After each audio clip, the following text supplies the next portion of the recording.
मणिपुर के अंदर 5000 AK-47 थाने पे से लूटे गए हैं। इसके ऊपर सवाल उठाने का दम नहीं है इस देश की मीडिया में। जिसकी सत्ता में ये सब घटना होती है उस बेशरम को पहले गद्दी छोड़ देनी चाहिए और बेशर्मी की तरह ये नहीं कहना चाहिए कि ऐसी घटना तो आम बात है कि हिंदू मुसलमान करके फायदा किसको होता है, भाजपा को होता है।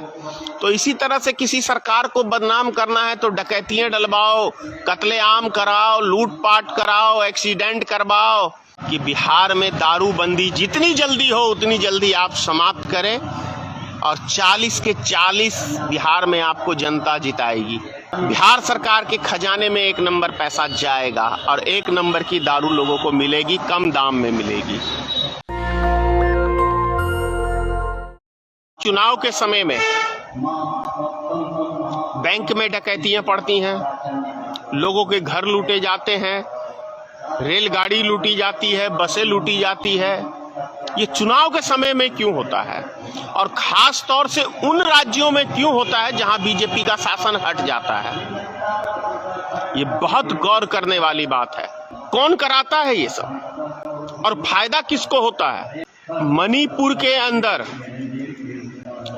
5000 AK-47 आधुनिक हथियार जिसे हम कहते हैं वो थाने पे से लूटे गए हैं।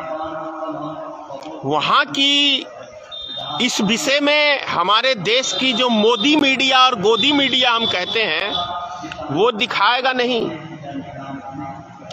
अपने देश के अंदर मणिपुर के अंदर दिन दहाड़े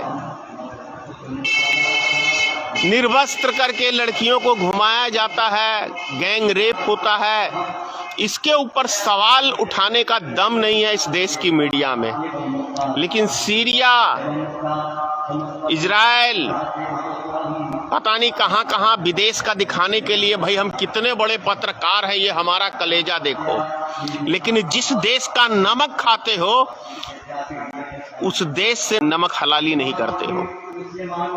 मीडिया का काम क्या है? सच्चाई दिखाना। तो देश में तो हमारी इतनी समस्याएं हैं कि वो हम दिखाते नहीं और विदेश जाके ढिंढोरा पीट रहे हैं। विदेशी मीडिया प्रधानमंत्री से सवाल पूछती है तो उसके ऊपर मोदी बोलते हैं कि नो प्रेस कॉन्फ्रेंस नहीं करना है, क्योंकि कहीं कोई सवाल ऐसा ना पूछ ले कि मोदी जी वहां मार दें। तो इसलिए प्रेस कॉन्फ्रेंस नहीं होगा। बिहार के अंदर अभी खास तौर से मधुबनी जिला नंबर 1 पे मैं कहता हूं बिहार का है लूट, हत्या, डकैती के मामले में। लड़कियों की लाश, दिन दहाड़े बैंक लूटना, 50-50 आदमी की टीम बना के किसी व्यापारी को लूटना और वो भी आधुनिक हथियार के साथ। समझ रहे हैं मैंने क्या कहा कि 5000 हथियार मणिपुर में लूटे गए। मोदी जी इसका जवाब नहीं दे सकते कि किसने लूटा, कैसे लूटा। और यदि जिसकी सत्ता में पुलिस प्रशासन का ही हथियार लूट लिया जाए, क्या उस मुख्यमंत्री को और प्रधानमंत्री को दोनों को बने रहना चाहिए? ये आप सब बेहतर इस बात का जवाब दे सकते हैं कि जो प्रशासन अपने हथियार तक बचाने में विफल है उसे नौकरी पे नहीं रहना चाहिए। और यदि जिसकी सत्ता में ये सब घटना होती है उस बेशरम को पहले गद्दी छोड़ देनी चाहिए और बेशर्मी की तरह ये नहीं कहना चाहिए कि ऐसी घटना तो आम बात है। यदि यही घटना मणिपुर में वहां के मुख्यमंत्री की घरवाली के साथ या उसकी बेटी के साथ होता तो क्या तब भी यही बोलता कि ये सब तो होता रहता है? अगर मोदी ने तो खैर है ही नहीं कोई, तो क्या फर्क पड़ता है? लेकिन सवाल उठता है, एक प्रधानमंत्री की पोस्ट का बहुत जिम्मेदार पोस्ट है। क्या प्रधानमंत्री को उस मुख्यमंत्री का इस्तीफा नहीं लेना चाहिए जिससे राज्य नहीं संभला?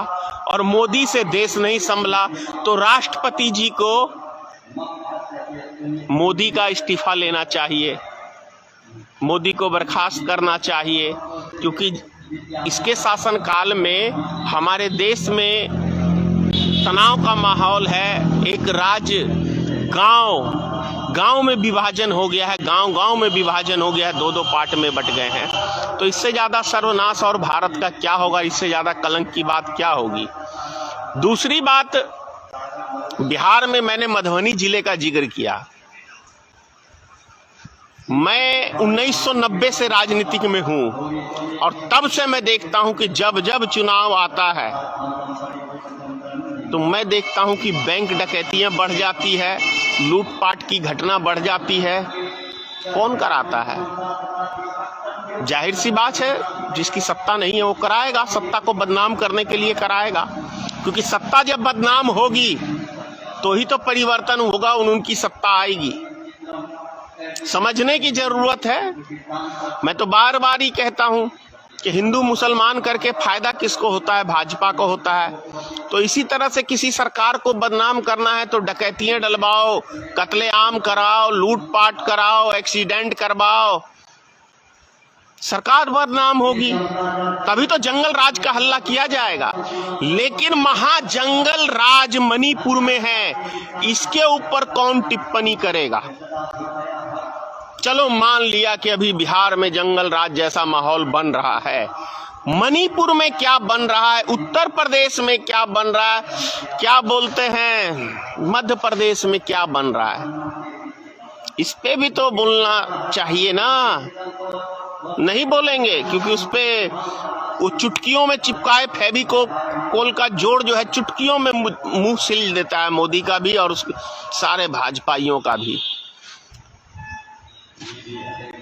चाहिए हमारे मुख्यमंत्री जी को, नीतीश कुमार जी को, कि बिहार में क्राइम का एक मुख्य कारण है दारूबंदी, क्योंकि बिहार में पहले ही बेरोजगारी चरम सीमा पे है और वैसे में दारूबंदी जिनकी रोजियां रोटी चल रही थी आपने बंद करने का काम किया और दारूबंदी के बाद एक अच्छा व्यापार कहें, अच्छा बेरोजगारी दूर हुआ है लोगों का।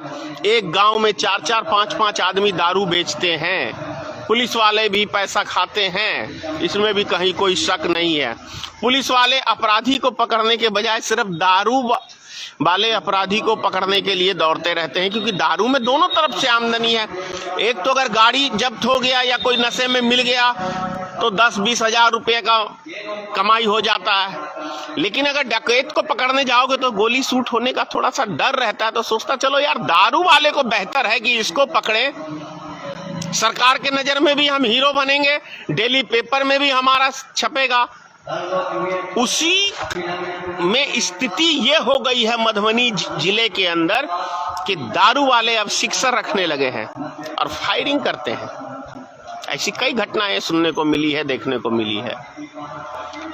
तो अपराधियों के हाथ में हथियार देने का काम यदि किसी को गया है तो मैं समझता हूं बिहार सरकार इसकी जिम्मेदारी है। नीतीश कुमार जी का जिद, और नीतीश कुमार जी इस जिद को छोड़िए और दारूबंदी समाप्त करिए बिहार के अंदर। अब सवाल ये उठता है कि नीतीश कुमार जी दारूबंदी कब समाप्त करते हैं, क्योंकि दारूबंदी से एक बात तो तय है कि जो भाजपा को बेनिफिट मिलने वाला है वो नहीं मिलेगा। अगर नीतीश कुमार और इंडिया गठबंधन से कहना चाह रहा हूं कि बिहार में दारूबंदी जितनी जल्दी हो उतनी जल्दी आप समाप्त करें और 40 के 40 बिहार में आपको जनता जिताएगी। क्योंकि सबसे पहले तो वो जो गलत दारू, 2 नंबर की दारू बिक रही है, जहरीली दारू बिक रही है, उस पे से कम लोगों का जान माल की सुरक्षा होगी। दूसरी बात, बिहार सरकार के खजाने में 1 नंबर पैसा जाएगा और 1 नंबर की दारू लोगों को मिलेगी, कम दाम में मिलेगी। जो नाजायज पैसे में ब्लैक से दारू लोग खरीद रहे हैं, 500 रुपए की बोतल, 400 रुपए की बोतल 1200-1500 में खरीद रहे हैं, पीने वाले पीते ही हैं, उसको कौन रोक सकता है। क्या गुजरात में दारूबंदी के बाद क्या दारू नहीं मिलता है? खुलेआम मिलता है वहां भी। बिहार में पहले से ज्यादा दारू बिकता है। तो जो चीज सरकार विफल हो जाए उस चीज को, सिस्टम को खत्म कर देना चाहिए। बिहार सरकार दारूबंदी पे पूरी तरह 100% विफल है और उसका उल्टा रिजल्ट हो रहा है कि बच्चे चरसी बन रहे हैं गांव में। चरस, गांजा, 8 साल, 10 साल, 15 साल का बच्चा जो चरस और गांजे की लत लग रही है, क्या हाल होने वाला है आने वाले टाइम में बिहार का, ये आप लोग समझ सकते हैं। यहाँ तक बिहार में इस मैके तक बिकना चालू हो गया है। तो सरकार इन सब चीजों पे ध्यान दे।